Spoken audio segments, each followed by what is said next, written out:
আসসালামু আলাইকুম ওয়া রাহমাতুল্লাহি তাআলা আযজা ওয়া জাল্লা ওয়া বারাকাতুহু। কেউ যদি কাউকে সালাম দেয় আর ওই লোকটা যদি চুপ করে থাকে, প্রমাণ হলো এরা দুইজনের শত্রুতা আছে। আর যদি সালাম দেয় আর হাসি মুখে জবাব দেয়, প্রমাণ হলো এদের বন্ধুত্ব আছে। আপনাদের সাথে আমার শত্রুতা থাকলে আলোচনা চলবে? তাহলে সালামের জবাব দিলেন না, এটা কিসের আলামত হলো? যদি মিস করেন তাহলে আরেকবার দেই, পেছনের লোকটি পর্যন্ত সবাই জোরে জবাব দিবেন। আসসালামু আলাইকুম ওয়া রাহমাতুল্লাহি ওয়া বারাকাতুহু।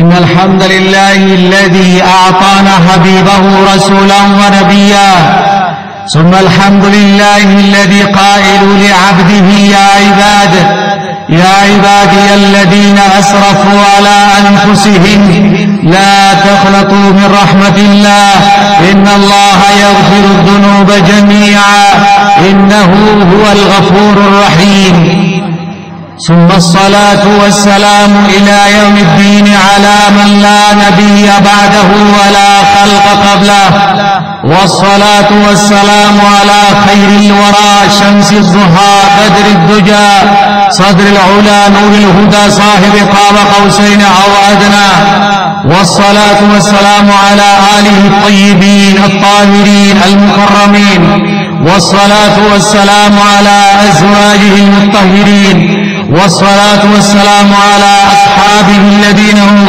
قال الله تعالى لشان أصحاب رسوله الأمين رضي الله عنهم ورضوا عنه ذلك لمن خشي ربه ومن تابعهم أجمعين فقد قال الله تعالى لشان حبيبه الكريم إن الله وملائكته يصلون على النبي يا أيها الذين آمنوا صلوا عليه وسلموا تسليما সবাই মিলে একবার দরুদ শরীফ পড়ি। আল্লাহুম্মা সাল্লি আলা সাইয়্যিদিনা ওয়া নাবিয়িনা ওয়া শাফিঈনা ওয়া হাবিবিনা ওয়া মাওলানা মুহাম্মদ আল্লাযী আশরাফাল আম্বিয়া ওয়াল মুরসালিন ওয়া আলা আলিহি ওয়া সাহবিহি আজমাইন।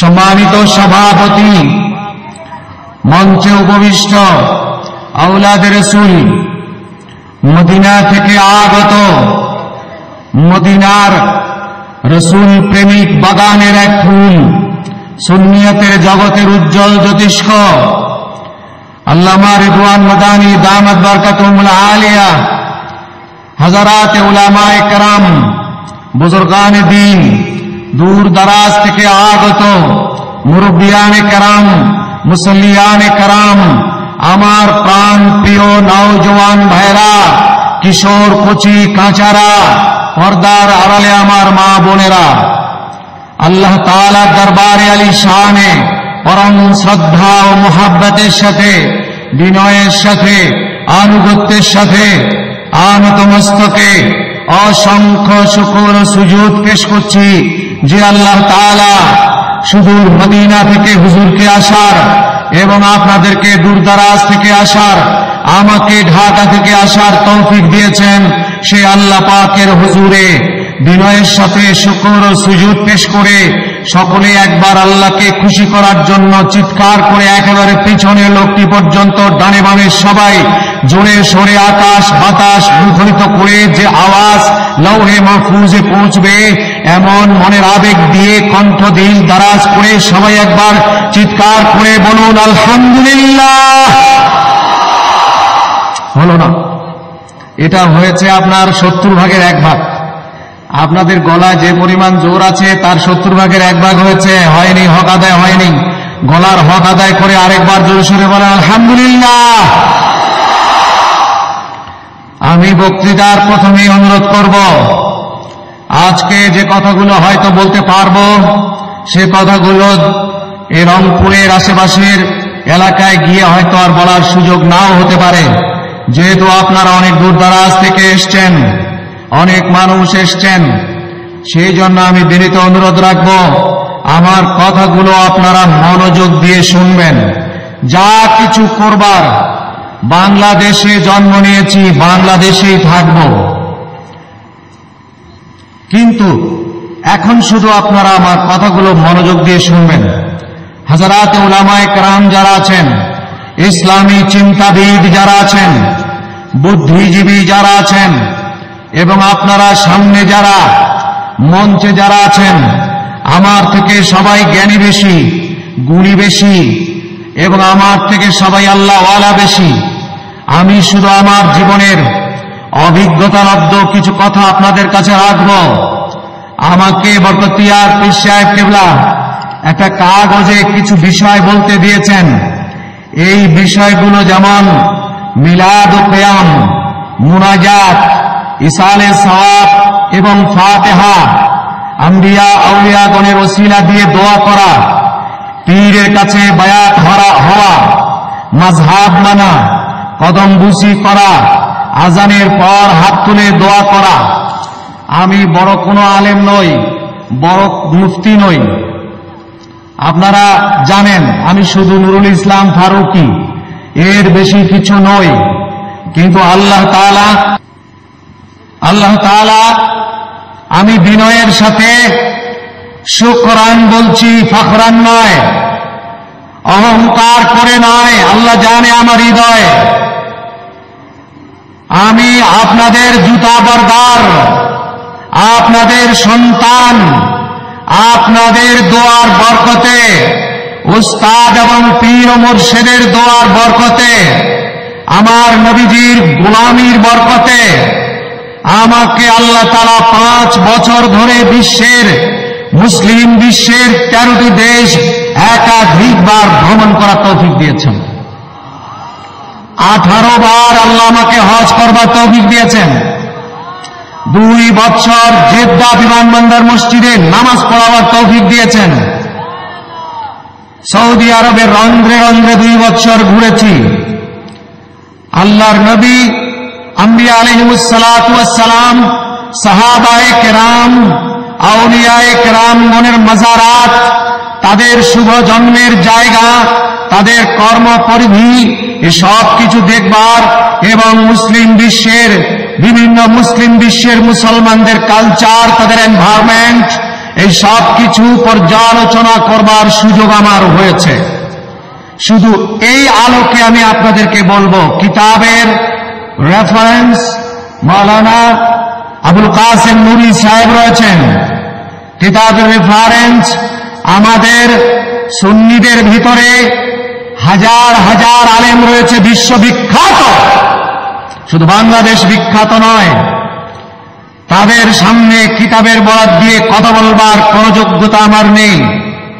আমি আমার অভিজ্ঞতার আলোকে শুধু কথা বলবো, ইতিহাসের আলোকে কথা বলবো, মনোযোগের সাথে শুনবার, এবং আমার কর্তৃপক্ষের কাছে বিনীত অনুরোধ আমাকে কথাগুলো বলবার সুযোগ দেবার। হাজিরিন, আম্মা হযরত আয়েশা সিদ্দিকা উম্মে আব্দুল্লাহ ওয়াল হুমায়রা রাদিয়াল্লাহু তাআলা আনহার হাদিস। তিনি বলেন, عن عائشة رضي الله تعالى عنها أنها قالت كنا جلوس عند رسول الله صلى الله عليه وسلم فجاء رجل إلى النبي صلى الله عليه وسلم وقال يا رسول الله إن محبتك غالب علينا وأولادنا وأزواجنا وإننا نخاف كيف نجدك بعد الموت. فسكت النبي فنزل عليه هذه الآية ومن يطع الله والرسول فأولئك مع الذين أنعم الله عليهم من النبيين والصديقين والشهداء والصالحين وحسن أولئك رفيقا. صدق رسول الله النبي الكريم. আম্মা হযরত আয়েশা বলেন, নবীজি আমার ওয়াজ করছেন, সাহাবায়ে কেরাম সামনে। একজন মানুষ লোকের মাঝখান দিয়ে হুজুরের সামনে আসলো, দাঁড়িয়ে বলল, ইয়া রাসূলুল্লাহ, আমার প্রতি আপনার মহব্বত এত গালেব হয়েছে, আমার ছেলে মেয়ে, আওলাদ ফরজান, টাকা পয়সা, জীবন সবকিছুর ঊর্ধ্বে আপনি। যখন মন চায় আপনাকে দেখবার দেখে যাই, কিন্তু যদি আমি মারা যাই আপনার মাকাম কোথায় হবে, আমার মাকাম কোথায় হবে জানি না। তখন কি করে আমি আপনাকে দেখব? আল্লাহ তাআলা রহমতের দরিয়ায় ঢেউ উঠল। আল্লাহ তাআলা বললেন, হাবিব আপনি থামেন, আমি বলছি। আল্লাহ তাআলা বলে দিলেন, ওয়ামান ইউতিল্লাহ ওয়ার রাসূলা ফাউলাইকা মাআল্লাযীনা আনআমা আল্লাহু আলাইহিম মিনান নাবিয়্যিনা ওয়াস সিদ্দীকিনা ওয়াশ শুহাদা'i ওয়াস সালিহিন। 4 শ্রেণীর মানুষের সাথে বন্ধুত্ব রাখবা, তাদের সাথী হয়ে যাবা, মরবার পর তাদের সঙ্গে তোমাদের হাসর হবে। 1 নম্বরে আম্বিয়া আলাইহিস সালাতু ওয়াস সালাম, নবী যদি না পাও সাহাবী যদি না পাও আউলিয়ায়ে কেরাম, তারপর শুহাদায়ে কেরামকে ভালোবাসবা, শাহাদাতের মৌতের আশা করবা, তাহলে শহীদদের সঙ্গে তোমার হাসর হবে। যদিও শহীদ না হও, শহীদের সঙ্গে হাসর হবে। বলেন সুবহানাল্লাহ।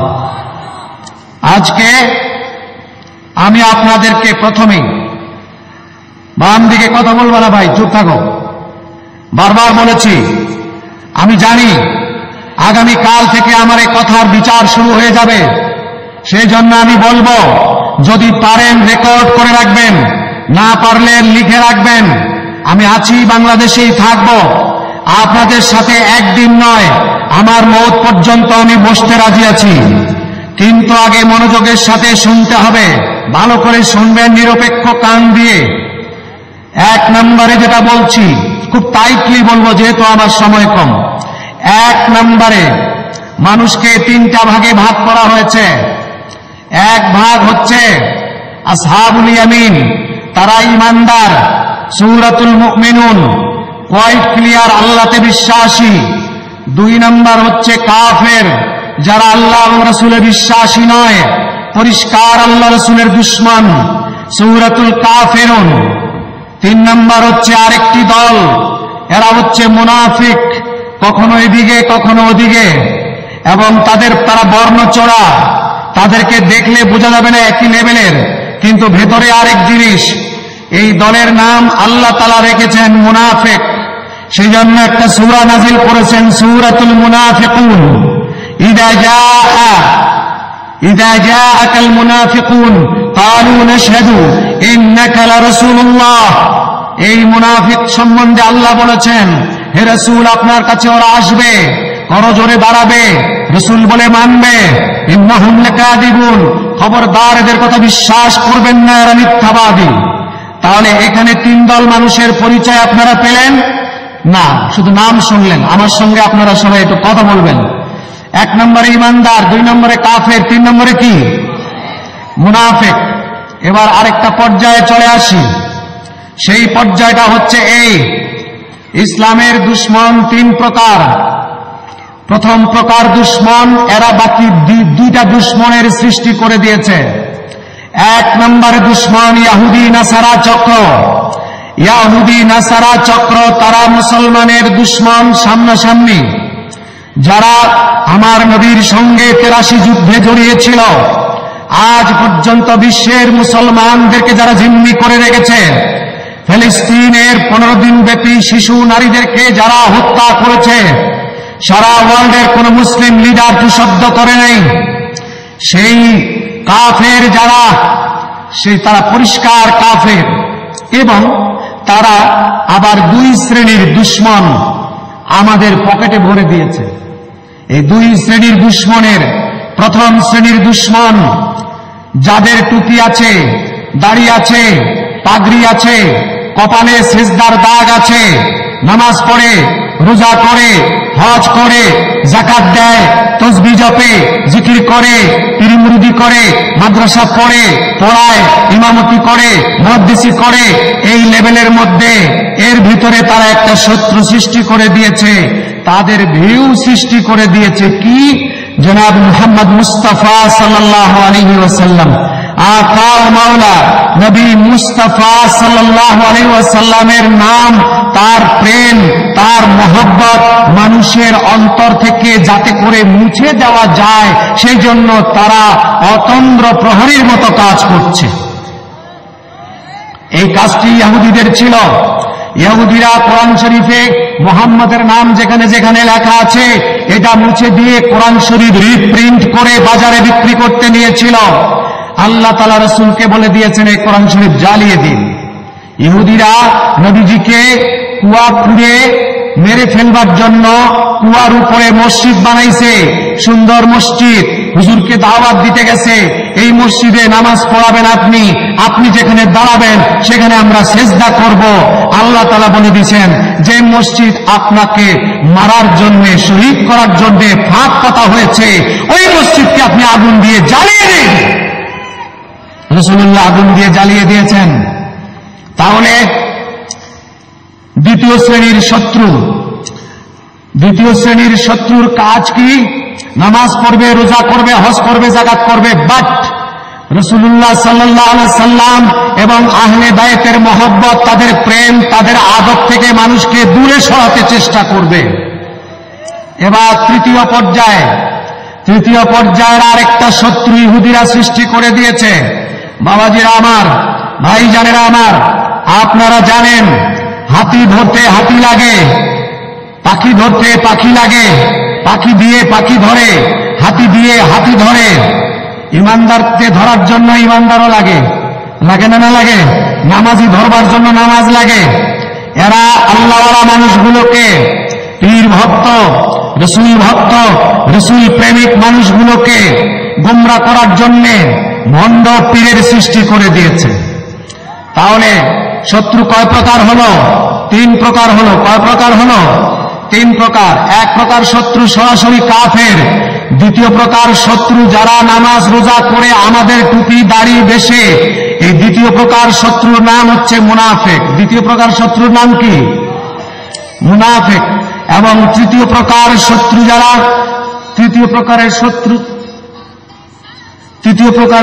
যারা, সেটা হচ্ছে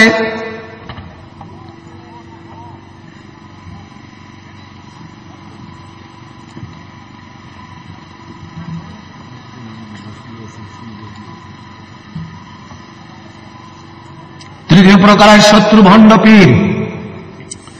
যারা আল্লাহওয়ালার সুরতে, যারা পীর মুরিদির সুরতে আল্লাহওয়ালার পথ থেকে, তাসাউফ তরিকার পথ থেকে মানুষকে ডাইভার্ট করে গোমরাহির দিকে নিয়ে যায়, শিরক ও বিদআতের দিকে নিয়ে যায়। তাহলে 3 রকমের শত্রুর পরিচয় মোটামুটি আপনারা পেয়েছেন? পান নাই? তো বলেন না কেন পেয়েছি? আমি সারাক্ষণ চিল্লাবো আর আপনি একবার জি কিংবা না এটা করবেন না? এটা কি দায়িত্ব পালন? ইনসাফ হলো এটা? ইনসাফের কথা বলুন। 3 প্রকারের শত্রু পেয়েছেন আপনারা? এবার আসেন প্রথম থেকে আমি বলি, সেটা হলো এই, দুঃখের সঙ্গে বলতে হচ্ছে ইসলামের যে কয়টা বড় ক্ষতি করেছে, যে কয়টা মেজর দুর্ঘটনা ঘটিয়েছে, ইহুদি নাসারা কোন কাফের নিজেরা ঘটায় নাই, এই 2 নম্বর শত্রু দিয়ে ঘটাইছে। 1 নম্বরে রাসূলুল্লাহকে 1 মাস কাঁদাইছেন, মা আয়েশাকে 1 মাস বিছানায় রাখছেন। মা আয়েশা দুশ্চরিত্র বদনাম ছড়িয়ে এই কাজটা কি কাফেররা করেছিল না নামাজি করেছিল? রাসূলুল্লাহর পিছনের কাতারে নামাজ পড়েছে 470 জন মুনাফিক ছিল। তাদের সর্দার আব্দুল্লাহ ইবনে উবাই ইবনে সলুল, তাদের সর্দার আব্দুল্লাহ ইবনে যুলখুয়াইসারা আত-তামিমিও, তাদের সর্দার, বাকিটার নাম বললাম না আজ পর্যন্ত যারা আছে। আমি আস্তে আস্তে বলছি, আগে হজম করতে হবে, তিতা লাগুক কানে, একটু সবুর করে শুধু পেটে নিয়ে হজম করবেন, বালিশে মাথা দিয়ে চিন্তা করবেন, আগামীকাল থেকে আমাকে ধরবেন, বাংলাদেশে বাউন্ডারিতে আছে। তারপর রাসূলুল্লাহ সাল্লাল্লাহু আলাইহি সাল্লামকে মসজিদে মারার জন্য কুয়া খুঁড়ে হুজুরকে দাওয়াত দিতে গেছিল পাগড়ি বেঁধে, তারাও নামাজি না বেনামাজি? মির্জা গোলাম আহমদ কাদিয়ানী নবী দাবি করেছিল, তার কপালে নামাজের দাগ আছে, মুখে দাড়ি আছে, মাথায় পাগড়ি ছিল, সে নামাজি ছিল কিনা? পাগড়িওয়ালা ছিল কিনা? ছিল। তারপরে যদি চলে আসেন, হযরতে ওমর ইবনুল খাত্তাবকে শহীদ করেছে যারা, এটা কি কোনো কাফের করেছে না মুসলমান নামাজি করেছে? নামাজিরা করেছে। বাঁকা লাগবে কথাগুলো, একটু বেখাপ্পা লাগবে, কিন্তু হক। হযরতে উসমানকে যারা শহীদ করার জন্য 40 দিন বাড়ি ঘেরাও করে রাখলো, 40 দিন তারা জামাতের সাথে আযান দিয়ে নামাজ পড়েছে। তারপর উসমানের দাড়ি ধরে টান দিয়েছে, তারপর উসমানকে শহীদ করেছে। তারপরে আমির মুয়াবিয়ার কাছে গিয়ে বলেছে ওসমানকে আলী শহীদ করেছে, মিথ্যা খবরটা আয়েশার কাছে গিয়ে বলেছে মক্কায়। আলী উসমানকে শহীদ করেছে, লাগাই দিল জঙ্গে জামাল। 83 যুদ্ধে মাত্র 449 জন মুসলমান মারা গেল। 7 দিনের এক যুদ্ধে 70,000 মারা গেল। মুসলমান এই বড় ক্ষতিটা কারা কাফের করেছিল? কাফের করে নাই, আমাদের দিয়ে করাইছে। তারপরে আসেন, হযরতে আলীকে যে শহীদ করেছে, সেই লোকটি এত বড় আল্লাহওয়ালা ছিল, চেহারা নুরানি ছিল, বড় দাড়ি ছিল। সে ঘুমাইলেও তার জিহ্বা জিকির করেছে। সেই লোকটি বলেছে, আলীর চাইতে বড় কাফের দুনিয়ায় কেউ নাই। যে আলীকে কাফের বলবে না, সেও কাফের। হযরতে আলীকে শহীদ করেছে নামাজের সময়। সেই লোকটিও নামাজি ছিল, পরহেজগার ছিল। শুধু শোনেন এক এক করে। হযরতে আলীর পর যদি আসেন, হযরতে হুসাইনের কাছে আসেন। হুসাইনকে যারা শহীদ করেছে 9 দিন ব্যাপী অবরোধ করে রেখেছে। জুমার দিন হযরতে হুসাইন জুমার শিবিরে আজান দিয়েছেন। 72 জন হযরত হুসাইনের সঙ্গী, তাদের 14 জনের দেহে আল্লাহর নবীর রক্ত সরাসরি প্রবাহিত ছিল। এই 72 জনের মধ্যে জুমার নামাজের জন্য আজান দিয়েছে। ওইদিকে তাওয়াফাত্তা মিস্টার ইয়াজিদের বাহিনী, তারাও জুমার জন্য আজান দিয়েছে। 2 আজানের শব্দ এক, দুটো আজানের মধ্যে আশহাদু আন্না মুহাম্মাদুর রাসূলুল্লাহ ছিল। আজানের শব্দে বেশ কম নাই, কিন্তু 2 আজানের দাবিতে বেশ কম। এক আজানের দাবি হুসাইনকে হত্যা করে হলেও, 72 জনকে হত্যা করে হলেও, আল্লাহর নবীর আওলাদকে হত্যা করে হলেও নিজের গদি পাকাপুক্ত করতে হবে। আর হুসাইনের শিবিরের আজান, 72 জনের আজানের দাবি হলো, আমাদের 72 জনের জীবন দিয়ে হলেও আল্লাহর নবীর নাতি হুসাইনকে বাঁচানো, আল্লাহর দ্বীনকে বাঁচানো। সেই আজানের দাবি, সেই আজানের ধারাবাহিকতা পৃথিবীতে আজও আছে কিনা বলেন? সেই 2 আজানের 2 ভিউ এখনো আছে, ধারাবাহিকতা শেষ হয়নি। হুসাইনের পরে যদি আসেন, আল্লাহর ঘরের মতো পবিত্র জায়গা, পবিত্র ঘর, আল্লাহর ঘরে যারা আগুন দিল, আগুন দেওয়ার কাজটি হুসাইনকে যারা শহীদ করেছে, হুসাইনের শাহাদাতের পর হুসাইনের নিষ্প্রাণ পবিত্র দেহের পাশে দাঁড়িয়ে আসরের নামাজ আদায় করেছে। ওরাও তো নামাজি ছিল, এক ফোঁটা চোখের পানি কারো আসে নাই। নির্দয় তারা হুসাইনকে শহীদ করার পর আব্দুল্লাহ ইবনে জুবাইরকে শহীদ করার জন্য কাবা ঘর ঘিরে ফেলল। তিনি আল্লাহর ঘরের ভিতরে ঢুকলেন। কাবা ঘরে অগ্নি সংযোজন করা হলো। এই কাবা ঘরে আগুনটা মিস্টার বুশ দেয় নাই, ইউরোপ দেয় নাই, হিন্দুরা দেয় নাই। কাবা ঘরে আগুন যারা দিয়েছে তারাও নামাজি। কাবা ঘরের পরে যদি আমরা আসি, মসজিদে নববী পৃথিবীর শ্রেষ্ঠ মসজিদ। আল্লাহর আরশে মুআল্লায় আল্লাহর নবী স্যান্ডেল পরা দিয়েছেন। স্যান্ডেলের পায়ের তলায় একটু ধুলা, সেইটুক আরশে লাগার কারণে যদি আরশের মর্যাদা এত হয়, আর সেই নবী নিজে গোটা দেহ সশরীরে, শরীর মোবারক নিয়ে যেখানে শুয়ে আছেন, সেই জায়গার মূল্য কি আরশের থেকে কম? সেই জায়গার মূল্য আরশের থেকে বেশি। সেইখানে আল্লাহর নবী শুয়ে আছেন, যেখানে সিদ্দিকে আকবর শুয়ে আছেন, যেখানে ওমর ইবনুল খাত্তাব শুয়ে আছেন, যেখানে বেহেশতের গোটা গালিচা পড়ে আছে, যেখানে মিম্বারে রাসূল আছে, যেখানে মেহরাবে রাসূল আছে, যেখানে সুতুরে হান্নানা আছে। সেই মসজিদেকে 7 দিন পর্যন্ত নামাজ বন্ধ করে দিল, আজান বন্ধ করে দিল, ইকামত বন্ধ করে দিল। বুড়া গাদা বাঁধলো, বুড়া গাদা পেশাব পায়খানা করাইল মসজিদের মধ্যে। এই কাজটা মিস্টার বুশ করে নাই, আমেরিকা করে নাই, ইউরোপ করে নাই, এটা নাজিরা করেছে। এই 2 নম্বর শত্রুরা করেছে। কয় নম্বর শত্রু? মনে রাখবেন। আপনার আল্লাহর ওয়াস্তে এত মানুষ কথা বলেন, কয় নম্বর শত্রু করেছে? তারপরে আবার যদি পরে আসেন, মসজিদকে অপমান করার ধারাবাহিকতা শেষ হয়নি। সারা বিশ্বে মসজিদকে অপবিত্র করা, অপমান করা, ধ্বংসযজ্ঞ চালানোর গোষ্ঠী গোটা পৃথিবীতে ছড়িয়ে ছিটিয়ে আছে, যার এক অংশ আমার দেশ বাংলাদেশও আছে। আমরা কয়েকদিন আগেই দেখেছি বাইতুল মুকাররম মসজিদেও জুতা চুরাচুরি হয়েছে। হয়েছে কিনা বলেন? কারা করেছে? নামাজিরা করেছে। বাইতুল মুকাররম মসজিদে জুতা দিয়ে মসজিদকে অপমানিত করেছে। হিন্দুরা করেছে না কাফের করেছে না নামাজিরা করেছে? টুপিওয়ালারা করেছে। কারা করেছে? টুপিওয়ালারা করেছে। তারপরে এদিকে আবার যদি চলে আসেন, আমি জিজ্ঞেস করতে চাই যে আজ এই দ্বিতীয় রকম শত্রু ইহুদিরা তৈরি করে দিল। ইংল্যান্ডে মাদ্রাসা বানাইল, মাদ্রাসার মধ্যে কোটি কোটি টাকা দিয়ে মোল্লাদেরকে কিনে সেখানে ইহুদি নাসারাদেরকে পড়াইয়া আলেম বানাইল। গবেষণা করা হচ্ছে। তাদের এই গবেষণার একটাই উদ্দেশ্য, কোরআন হাদিস দিয়ে মুসলমানদের অন্তর থেকে রাসূলকে কি করে ছোট করা যায়, নবী পাককে কি করে সাধারণ মানুষের কাতারে আনা যায়, নবী পাক সাল্লাল্লাহু আলাইহি ওয়াসাল্লামকে কি করে তার মর্যাদা ক্ষুণ্ণ করা যায়, তার মহব্বত তার প্রেম মানুষের অন্তর থেকে কিভাবে চিরতরে মুছে দেওয়া যায়, এই জন্য বাহিনী তৈরি করলো দাড়িওয়ালা পাগড়িওয়ালা মিডল ইস্টের বিভিন্ন জায়গায় দাঁড় করায় দিল। আওলাদের রাসূলদেরকে কতল করা হয়েছে। ইহুদিদেরকে আল্লাহর নবী বলেছেন আখরিজুল ইয়াহুদা ওয়ান নাসারা মিন জাজিরাতিল আরব। খায়বারের যুদ্ধের পরে হুজুর বলেছেন ইহুদি নাসারাদেরকে আরবের সীমানা ইয়ামান থেকে ভূমধ্য সাগর পর্যন্ত এর ভিতরে কোন ইহুদি নাসারা না থাকে বের করে দাও, নাহলে তোমরা আরামে থাকতে পারবে না। আজকে সেই পবিত্র জমিনে ইহুদিরা আমাদের ঘর জামাই। সেই ইহুদি নাসারাদেরকে বের করে দেওয়ার পর খায়বারের যুদ্ধের পর ভূমধ্য সাগরের ওই পারে হযরতে ওমরের ভাঙ্গা বাড়ি আজও আছে।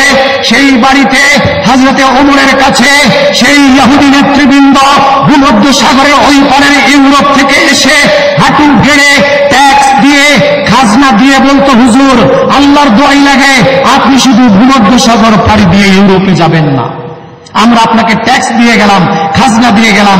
অর্ধেক পৃথিবী মুসলমানের হুকুমতে চলে আসলো, বাকি অর্ধেক পৃথিবীতে ইসলামের আলো পৌঁছে গেল। মুসলমানের আজকে যে দুরবস্থা, এক সময় মুসলমানকে ট্যাক্স দিয়ে ইহুদি নাসারা পৃথিবীতে বেঁচেছিল, আর এখন মুসলমানের চাইতে নিকৃষ্ট ভিক্ষুক জাতি পৃথিবীতে খুঁজে পাওয়া যায় না। এই পর্যায়ে আমাদেরকে কারা আনলো? কে আমাদেরকে এই পর্যায়ে নিয়ে আসলো? এক নম্বরে দায়ী করতে হবে এই মিডল ইস্টের মধ্যপ্রাচ্যের মুসলিম নেতাদের কারণে আমাদের এই অবস্থা। গোলামি করে তারা ইহুদি নাসারাদের, মার খাই আমরা। একাধিক 15 দিন ব্যাপী সেই 1,500 মানুষকে হত্যা করা হলো, কেউ শব্দ করল না, জাতিসংঘ হাত জোর করে থাকলো, কিছুই হলো না। কেন? এই পর্যায়ে আমাদেরকে আজকে মুসলিম নেতৃবৃন্দ আমাদেরকে এই পর্যায়ে এনে দিয়েছে। কারা এনেছে? তারা এনেছে। কিভাবে আনলো?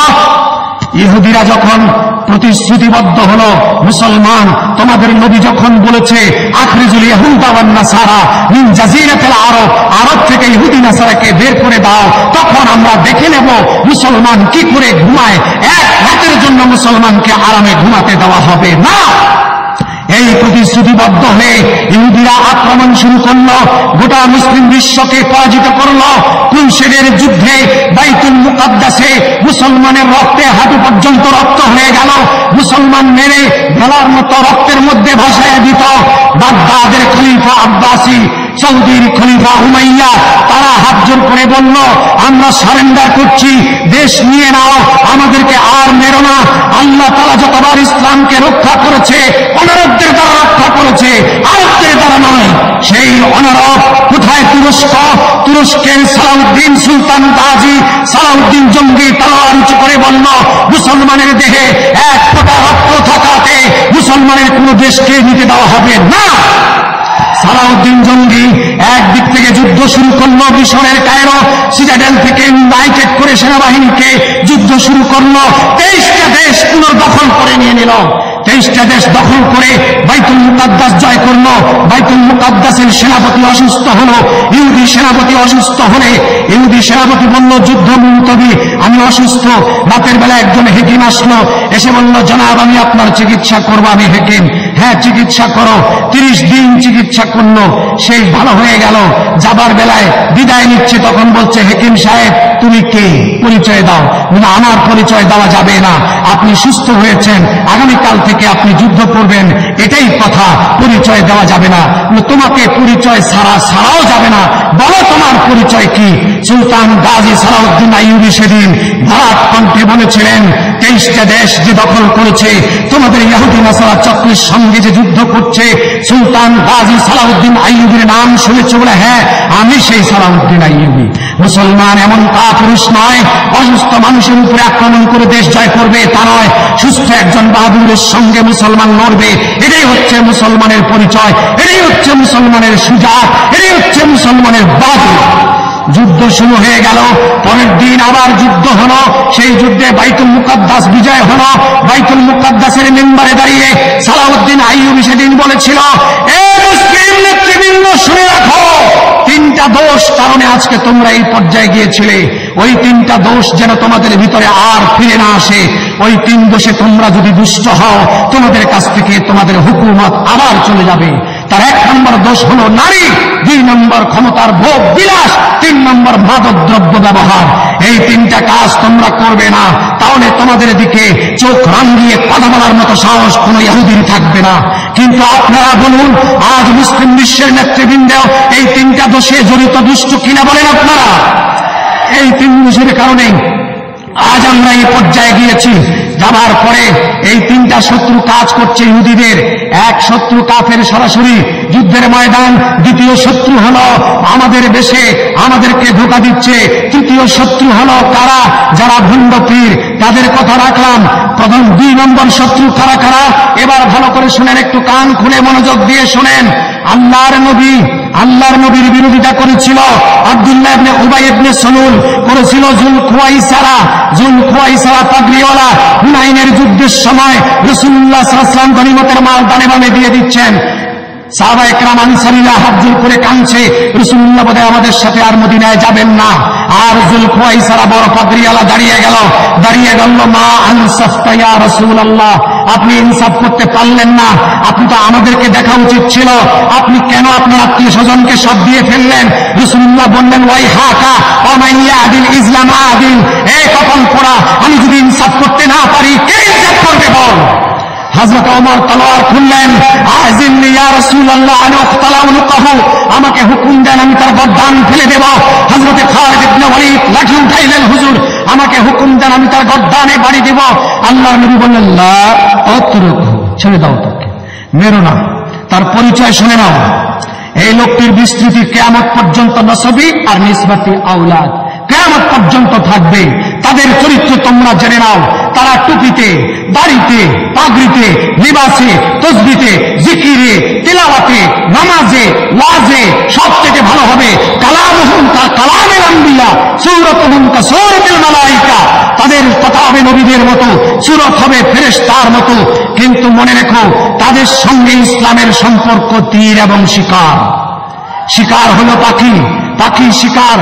তীর যদি পাখিকে মারেন আপনি, তীর গিয়ে পাখিকে চুমু দিয়ে আদর করবে, কি করবে? পাখির পেট ছিদ্র করে দিয়ে পাখিকে মেরে ফেলবে।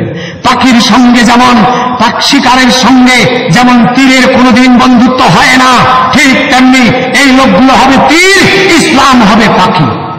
এই লোকগুলো হবে তীর, ইসলাম হবে পাখি। আজকে মিস্টার, মাস্টার, ডাক্তার, ইঞ্জিনিয়ার, তারা ভয়ের কারণ নয়, ঈমান আকীদার জন্য হুমকি। ভয়ের কারণ আমার মতো হুজুর।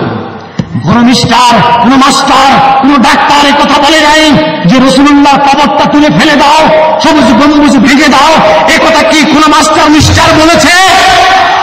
মিস্টার আলবানী, নাসিরউদ্দিন আলবানী তাহযীরুস সাজিদ কিতাবের মধ্যে আব্দুর রহমান কওমেতি সে আহকামুল জানায়েজ ওয়া বিদুহা, এই কিতাবের মধ্যে হুজ্জাতুন নবী কিতাবের মধ্যে লিখেছে রাসূলুল্লাহর রওজা। ওরা রওজা বলে না, রওজা বললে রাসূলুল্লাহকে ইজ্জত দেওয়া হয়। এই জন্য রাসূলুল্লাহ সলিমউদ্দিন কলিমউদ্দিন জবিরউদ্দিনের পুত্রের মতো একজন আব্দুল্লাহর পুত্র রাসূল, তাকে মর্যাদা দেওয়া যাবে না। সেই জন্য তার রওজাকে রওজা না বলে কবর লিখে বলেছে রাসূলুল্লাহ কবরটাকে মসজিদে নববী থেকে তুলে ফেলে দিলে দুনিয়ার মানুষগুলো শিরক থেকে বাঁচত। জোরে বলে কি হলো আপনাদের রংপুরবাসী? ভিতরে কি ঈমান আর ইশক কোনো কিছু নেই? আল্লাহর নবীর রওজাকে যারা বের করতে চায় তারা কি মুসলমান? আল্লাহর নবীর রওজা বের করে দিলে ভালো হতো। আব্দুর রহমান লিখেছে তার কিতাবের মধ্যে, সবুজ গম্বুজ নিয়ে কবিরা লেখে, সবুজ গম্বুজ নিয়ে কবিরা নাত লেখে, সবুজ গম্বুজের দিকে আল্লাহওয়ালা তাকায় থাকে। এই সবুজ গম্বুজটা ভেঙে ছাদ বানায় দিলে মানুষ শিরক থেকে বাঁচত। এই ইহুদিরা এই দলটাকে শিখিয়ে দিয়েছে অতিভক্তি চোরের লক্ষণ। মনে রাখবেন, কথাটা কোরআন হাদিসে কোনো জায়গায় থাকবে না থাক, কিন্তু সবচাইতে অতীব সত্য কথা, অতিভক্তি চোরের লক্ষণ। ঠিক আছে কিনা বলেন? এরা শিখাইয়া দিল, হে মুসলমানদেরকে আল্লাহর নবী শিরক থেকে বাঁচতে কইছে, শিরকের চাইতে বড় গুনাহ নাই। এইগুলা তোমরা শিরকের তালিকা করে দিয়েছে। 1 নম্বরের তালিকা হচ্ছে নবী মুস্তাফা সাল্লাল্লাহু আলাইহি ওয়াসাল্লাম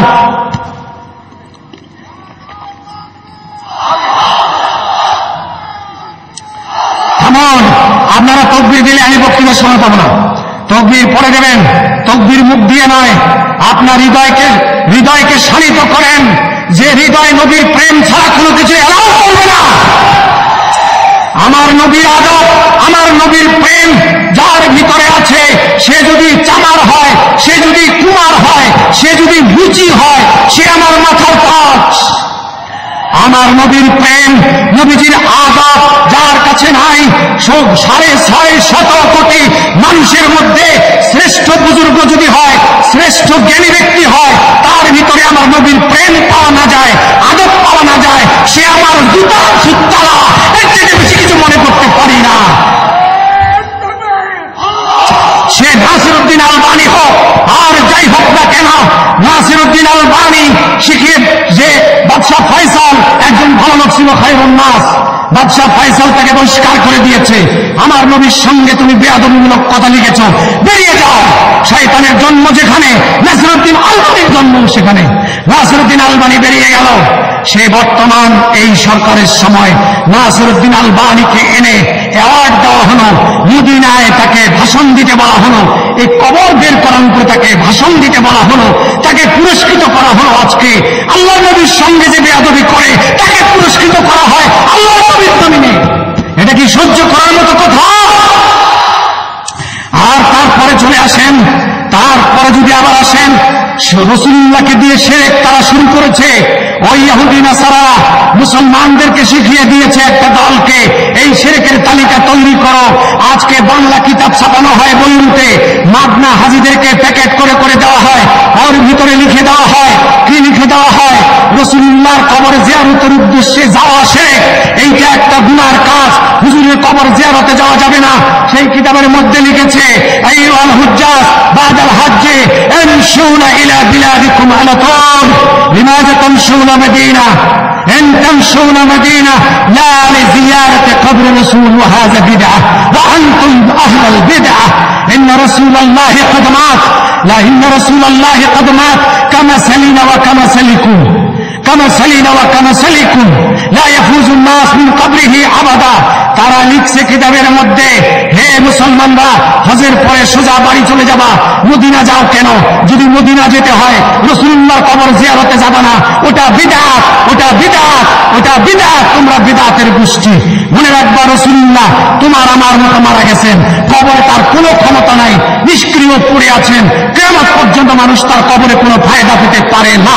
এই কথা যারা কিতাবে লেখে, তারা কি ঈমান ও আকীদার দোস্ত না দুশমন? তারা দুশমন। এই কথা লিখিয়ে যারা যারা গম্বুজ ভাঙতে বলল, রাসূলুল্লাহর রওজা সরাতে বলল, রাসূলুল্লাহ কবর জিয়ারত শিরক বলে দিল, যারা রাসূল পাক সাল্লাল্লাহু আলাইহি ওয়াসাল্লামকে সালাম দিলে শিরক বলে দিল, এই আকীদা বাংলাদেশের আলেমদের দোষ নয়, আমার দেশের ওলামা ভাইরা। আমরা আজ থেকে 100 বছর আগে আমরা হুজুরের নাম নিয়ে ওয়াহাবীদের নাম আজকে আমরা যেটা বলতে চাই সেটা হলো এই, যে আমরা, আমাদের দোষ নয়, আসছে ওদিক থেকে। এখন লক্ষণটা কি? যাদের এই বেয়াদবিগুলোর কথা বললাম, তারা আমাদেরকে শিখিয়ে দিয়েছে যে তোমরা রাসূলুল্লাহর নামে মিলাদ শরীফ পড়বা না। এটাকে বাদশাহ মুজাফফর আবিষ্কার করেছে। আমার কথা হলো এই, আমরা যারা মিলাদ শরীফ পড়ি, দরুদ ও সালাম পাঠ করি, মিলাদের মধ্যে 1 নম্বরে কোরআন তেলাওয়াত হয়, 2 নম্বরে রাসূলুল্লাহর প্রতি দরুদ শরীফ হয়। কোরআন তেলাওয়াত কি জায়েজ না নাজায়েজ বলেন? কোরআন শরীফ পড়া কি জায়েজ না জায়েজ বলেন? তারপরে রাসূলুল্লাহর প্রতি আমরা দরুদ পড়ি, জায়েজ না জায়েজ বলেন? সবাই একসঙ্গে পড়লে নাজায়েজ হয়? যে জিনিসটা একা একা পড়া যায় সেই জিনিসটা সবাই পড়লে নাজায়েজ হয়? মিলাদ দরুদ পড়লাম, দরুদের পর কি করি? রাসূলুল্লাহকে সালাম দেই, সালাম দেওয়া কি নাজায়েজ? না। এরপরে দাঁড়ায় যাই। এবার আসেন, তারা বলেন যে কাই দাঁড়াবেন কেন? আসেন, কোরআন শরীফে আল্লাহ বলেছেন সাল্লু আলাইহি ওয়া সাল্লিমু তাসলিমা, সাল্লিমু তাসলিমা। দরুদ ও সালাম তোমরা পড়ো, কিভাবে পড়বা এটার কোনো কাইফিয়ত কোরআনে আছে বলতে পারবেন? 5 লক্ষ টাকা পুরস্কার। আসেন দেখান কিভাবে বসে পড়ার নির্দেশ কোরআনে আছে কিনা। তাহলে যে জিনিসের কাইফিয়ত মজুম, কাইফিয়ত নাই, সেই জিনিসটা হলো ফ্রি কাইফিয়ত, সেটাই হলো ফ্রি স্টাইলে পড়া যাবে। যার কোনো বিধিনিষেধ নাই, সেটা যে যেভাবে পারে সেভাবে আদায় করবে। ঠিক না? ঠিক যৌক্তিকতা আছে কিনা বলেন? আপনারা বলবেন সাহাবায়ে কেরাম কি জীবনে এইভাবে মিলাদ করছে? আমরা যেভাবে বসে তারপরে দাঁড়ায় যাই, এভাবে কি সাহাবায়ে কেরাম করছে জীবনে? খুব ভালো প্রশ্ন। সাহাবায়ে কেরামকে কেউ না করছে আমাদেরকে জীবনে? নিষেধ করছেন কোন সাহাবী? কোন সাহাবী কি নিষেধ করছেন যে এইভাবে দাঁড়ায় সালাম দিও না? না শব্দ কোন সাহাবী বলেছেন? 30 পারা কোরআনের মধ্যে এবং 76টি হাদিসের মধ্যে দরুদ সালাত সালাম ইজতিমাই ভাবে এবং দাঁড়িয়ে কিয়াম করা, রাসূলুল্লাহকে সালাম দেওয়া এবং রাসূলুল্লাহর ওসিলা দিয়ে দোয়া করা, রাসূলুল্লাহকে শাফি মনে করা, যদি নাজায়েজ না থাকে একটা না শব্দ বের করতে পারলে 5 লক্ষ টাকা পুরস্কার। আমি অসংখ্য জনতার মধ্যে বলে দিলাম, মিশকাত শরীফের একটা হাদিস, লা তাকুমু কামা ইয়াকুমুল আজমিন, তোমরা আজমিদের মতো দাঁড়াইও না। এই একটা শব্দ ছাড়া কোন হাদিসে না শব্দ নাই। তাহলে আপনারা এতগুলো জ্ঞানী মানুষ বলুন, তোমরা অমুকের মতো দাঁড়াইও না, তাহলে কি দাঁড়াতে নিষেধ করা হয়েছে? কি মনে হয়? ওর মতো দাঁড়াইতে নিষেধ করা হয়েছে। সাহাবীরা হুজুরের সামনে দাঁড়াইতো কুর্নিশ করে এইভাবে, না রুকু না সেজদা, এমন একটা অবস্থায় ভেঙে যেত যে হাত দুটা মাথায় লাগাতো, লাগায় এইভাবে দাঁড়াতো। এটা এক রাজার সঙ্গে প্রজারা দাঁড়াইতো। ওইভাবে সাহাবায়ে কেরাম দাঁড়াইতে চাইলে আল্লাহ নবী বললেন, লা, এইভাবে দাঁড়াবা না, ওই আজামিদের মতো তোমরা ওইভাবে দাঁড়াইও না, দাঁড়াইলে ভালোভাবে দাঁড়াও। আমরা এখন দাঁড়াইয়া যে কিয়াম করি, কি এইভাবে দাঁড়াইয়া কিয়াম করি? আমরা কিভাবে দাঁড়ায় কিয়াম করি? আমরা সোজা দাঁড়ায় কিয়াম করি। আমরা কি হাত মাথার উপরে এরকম করে কিয়াম করি? না, হাত এখানে বেঁধে কিয়াম করি। তাহলে নিষেধ কোথায় হলো? এক কথায় আমি যেটা বলতে চাই, সিহাহে সিত্তার 6টি হাদিসের কিতাব কোরআন শরীফের 30 পারার মধ্যে তোমরা আমাদেরকে নিয়ে বসো ভাইজানেরা, একদিন করে এক পাতা করে তালাশ করো। মিলাদ পড়া যাবে না, ঈদে মিলাদুন নবী করা যাবে না, রাসূলুল্লাহকে দাঁড়িয়ে সালাম দেওয়া যাবে না। না মর্মে একটা আয়াত নয়, একটা সেন্টেন্স নয়, একটা শব্দ বের করতে পারলে 5 লক্ষ টাকা পুরস্কার।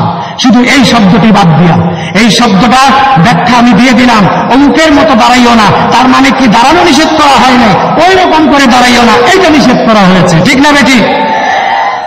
তারপরে চলে আসেন এখান থেকে 6500 কিলোমিটার দূরে কায়রো আজহারিয়া মসজিদের ইমাম সাহেব আল্লামা আহমদ তানতাবি, তিনি দাঁড়িয়ে কিয়াম করেছেন আমার সামনে।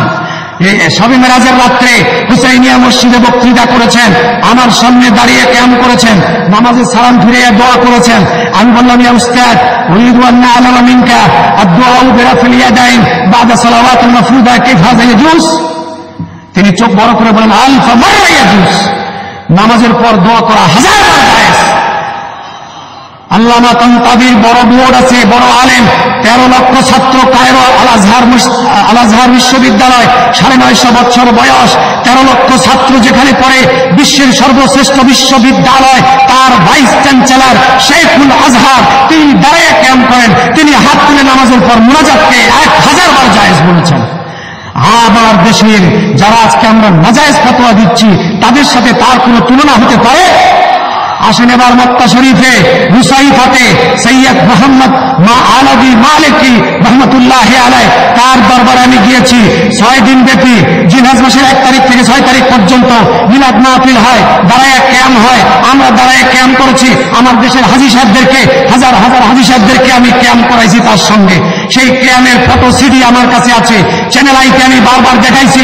আজও পর্যন্ত কোনো প্রতিবাদ আসলো না।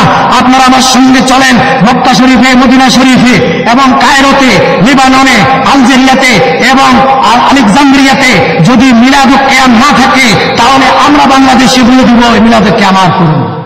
সেই দেশের বড় বড় আলেম, 9টা বড় আলেম, 9টা দেশের বড় আলেম জিলহজ মাসের 6 তারিখে গত বছর মিলাদ ও কিয়াম করল রুসাইফাতে। হাজার হাজার পুলিশ পাহারা দিয়ে রইল, কেউ নিষেধ করল না। সৌদি আরবের হাজার হাজার আলেম সেখানে উপস্থিত ছিল, তারা সেখানে কিয়াম করলেন, হুজুরের ওখানে কিয়াম হয়। তাহলে আমাদের দেশে রাসূলুল্লাহ মদিনাতে আছেন, আমরা বাংলাদেশ থেকে দাঁড়ায় যদি হুজুরকে আদবের সাথে সালাম দেই, হ্যাঁ, এই জিনিসটা আমি বলতে পারবো না যে আমরা সালাম দিছি, হুজুর এখানে আসতে বাধ্য, হুজুর হাজির হয়ে গেছেন, এই কথা তো আমরা বলছি না। আর মিলাদ ও কিয়ামকে আমরা ওয়াজিব বলতেছি না, ফরজ বলতেছি না, এটা সুন্নাত আমরা বলি, মুস্তাহাব বলি। মুস্তাহাব সাবেত করতে দলিল একটাই লাগে না, কিন্তু হারাম সাবেত করতে, বিদআত সাবেত করতে, বিদআতে সাইয়্যা সাবেত করতে দলিল একটাই লাগবে। তোমরা যে বিদআত সাবেক করতেছো, হারাম বলতেছো, এটার দলিল লাগবে স্পষ্ট। আমরা মুস্তাহাব বলি, তাআমুলুন নাসে হুজ্জাতুন, সকল আউলিয়া কেরাম বুজুর্গরা দিন যেটা করে সেটাই মুস্তাহাব। নবী লাগবে না, সাহাবায়ে কেরাম লাগবে না। আর যদি বলো সাহাবায়ে কেরামের সময় ছিল না, নবীর সময় ছিল না, এই কাজটা পরে হয়েছে, ইবাদত মনে করে করলে বিদআত হবে, তাহলে এবার আসেন আমার কথা, নবীজি মাদ্রাসা দেখে নাই, সাহাবায়ে কেরাম মাদ্রাসা দেখে নাই, সেটা একটা বিদআত। মাদ্রাসার 1 2 3 4 5 দাওরা, এটা রাসূলুল্লাহর আমলে ছিল না, ক্লাস ছিল না, মুতামিম ছিল না, এইগুলো ছিল না, এইগুলো নতুন করে হচ্ছে, এইটা কি বিদআত নয়? বুখারী শরীফ রাসূলুল্লাহ দেখে নাই, সাহাবী দেখে নাই, এইটা একটা বিদআত।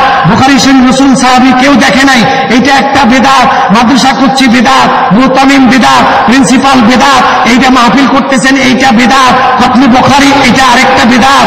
এত বিদআত মজা লাগে। আমরা হজ করতে যাই প্লেনে, সেটা একটা বিদআত। নানা রকমের টুপি মাথায় দেই, এটা একটা বিদআত। এত বিদআত সব হাসানা হয়ে গেল, এত বিদআত সব মজা লাগলো। আর আমার নবীর নামটুকু মহব্বতের সাথে যদি তাকে সালাম দেওয়া হয়, শুধু সেটাই খালি খারাপ বেদাত হইল, সবগুলো ভালো বেদাত হইল। এটা কি কোনো যৌক্তিক কথা আপনারা মনে করেন? বাবাজিরা আমার, সর্বশেষ যেটা বলে শেষ করতে চাই, আমার যেহেতু সময় শেষ, আরো অনেক বক্তা রয়েছে, সেটা হলো এই যে ইতিহাস কথা বলবে, থামুন, ইতিহাস কথা বলবে, ওইটা হলো একটা কথা। দ্বিতীয় কথা হলো এতগুলো বেদাত নয়, তাহলে শুধু খালি চুক্কা লাগে, রাসূলুল্লাহর দরুদ আর মিলাদের মধ্যে এসে তিতা লাগে। ও বাবাজিরা, আমরা সবাই পোলাও কোরমা আপনারা খাচ্ছেন, ফিরনি খাচ্ছেন, খুশবু লাগতেছে, হাসতেছেন, মজা করছেন, আর আমি নাকে গন্ধে বমি করতেছি। তাহলে কি পোলাও কোরমার দোষ না দোষ আমার? আমার জন্ডিস যার হয়, তার কি পোলাও কোরমা ভালো লাগে? জন্ডিস হলে ওটা গন্ধ লাগবে, এজন্য পোলাও কোরমা খারাপ না। যার ইমানের মধ্যে জন্ডিস হয়ে গেছে, ওই ইমানের জন্ডিস ওলাদের কাছে সব বেদাত ভালো লাগবে, আমার রাসূলের নামের বেদাত খারাপ লাগবে। এই জন্য ভাইজানেরা আমার, ইমানের জন্ডিসটা আগে ভালো করেন, আমার নবীর গোলামি করে দেখেন। রাসূল পাক হায়াতুন নবী, যদি কেউ মনে করে আমার নবী মুর্দা কবরে ওনার মতো পড়ে আছে, সঙ্গে সঙ্গে বেঈমান হয়ে যাবে। রাসূল পাক সাল্লাল্লাহু আলাইহি সাল্লাম রওজা শরীফে হায়াতুন নবী এবং সক্রিয় অবস্থায় আছেন। হুজুর এখনো সালাম নেন, হুজুর এখনো সালাম দেন, হুজুর হাজির হন। নওদারা মাদ্রাসা, দারুল উলুম দেওবন্দে একটা রুম আছে দারুল উলুম দেওবন্দে। দারুল উলুম দেওবন্দে একটা বিল্ডিং আছে, এটা নাম হলো নওদারা। নওদারা মানে 9 দরজার বিল্ডিং। কয় দরজা? দারুল উলুম দেওবন্দের বাণী প্রতিষ্ঠাতা বলছেন, আমি স্বপ্নে দেখলাম রাসূলুল্লাহ আসলেন, আমাকে নিয়ে ওনার লাঠি দিয়ে দাগ দিলেন, দাগ দিয়ে এই বিল্ডিংটা আমাকে বানাতে বললেন। হুজুর 9 জায়গায় থামছেন, এই জন্য আমি 9টা দরজা দিয়েছি। সকালবেলা ঘুম থেকে উঠে এসে দেখে হুজুরের লাঠির দাগ এখনো আছে, এবং তিনি সেখানে একটা বিল্ডিং করলেন।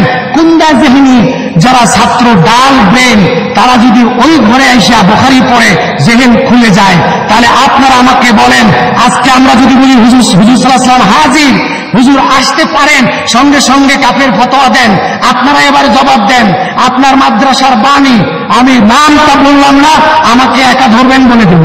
এই হুজুর ওই মাদ্রাসার বাণী, তিনি যে বললেন হুজুর আসছেন, দাগ দিছেন, তাহলে কি হুজুর সেখানে হাজির না হলে লাঠির দাগ হতে পারে?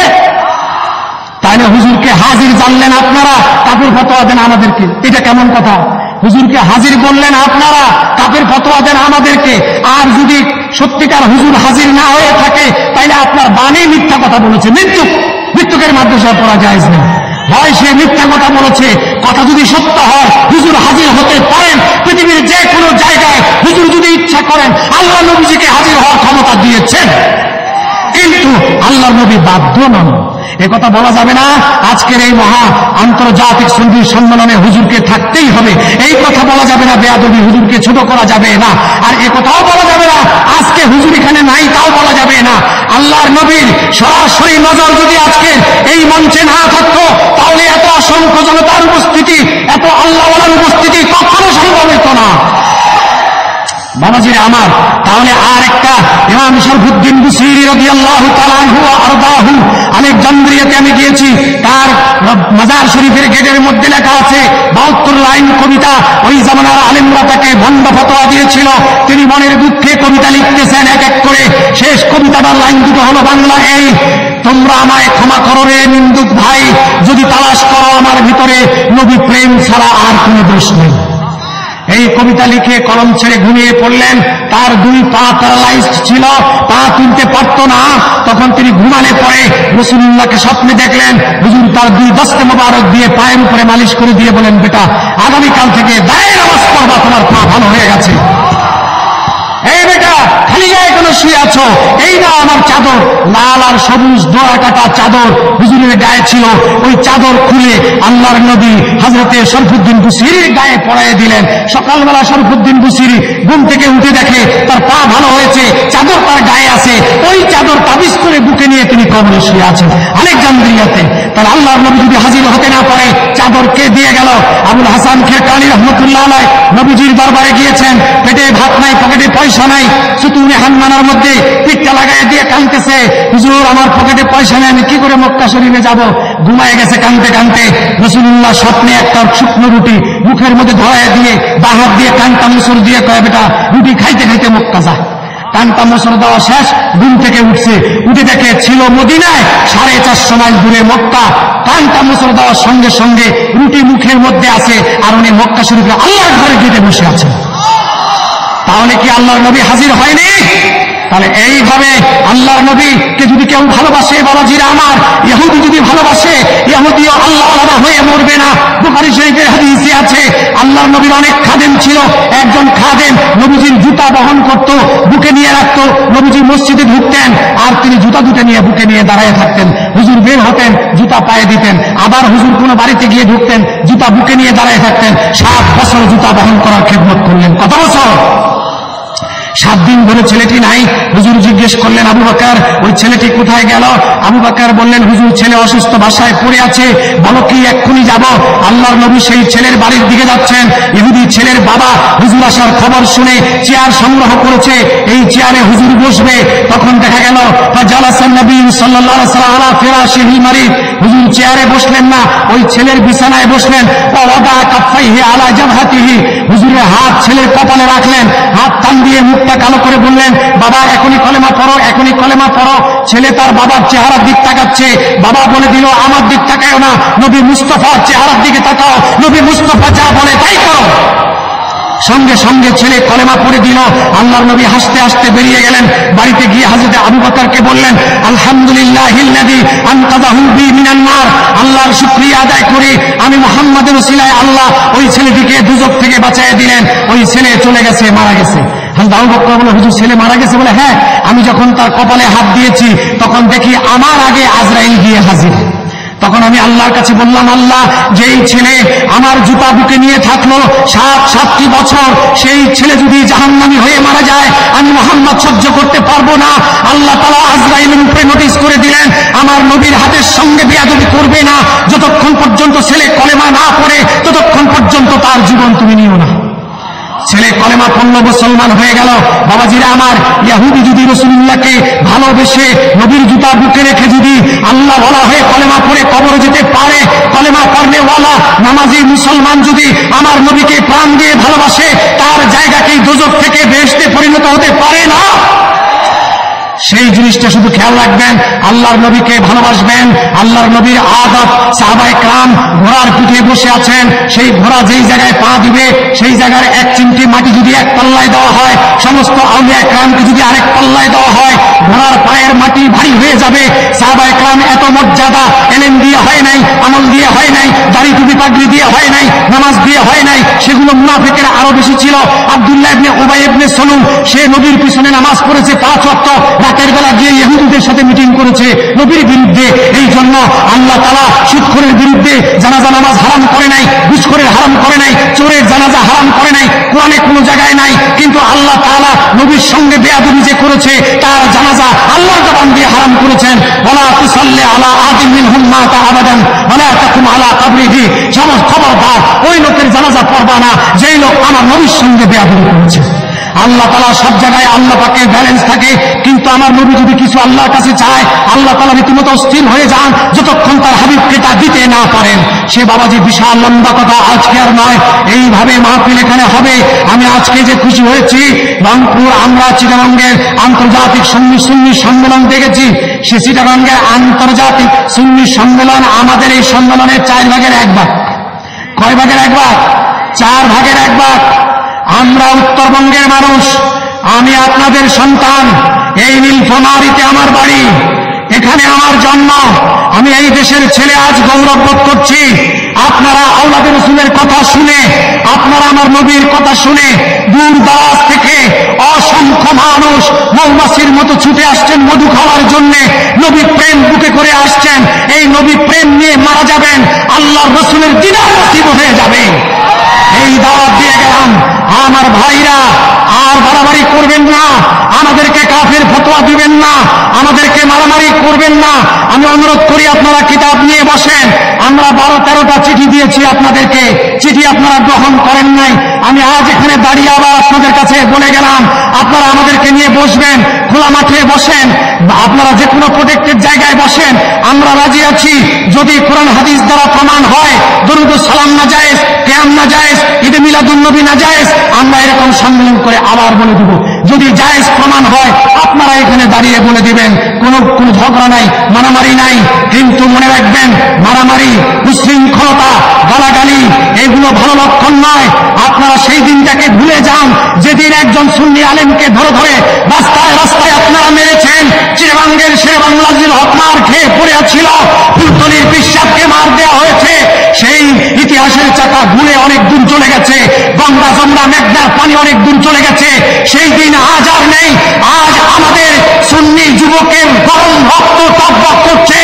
সুন্নি যুবকদের অসংখ্য লক্ষ লক্ষ যুবক রয়েছে। আপনারা যদি ইট মারেন, আমরা পাটকেল মারতে বাধ্য হব। মনে রাখবেন, আজ সেদিন অনেক দূরে চলে গেছে। ভদ্রতার সাথে আমাদের সাথে আসেন, বসেন।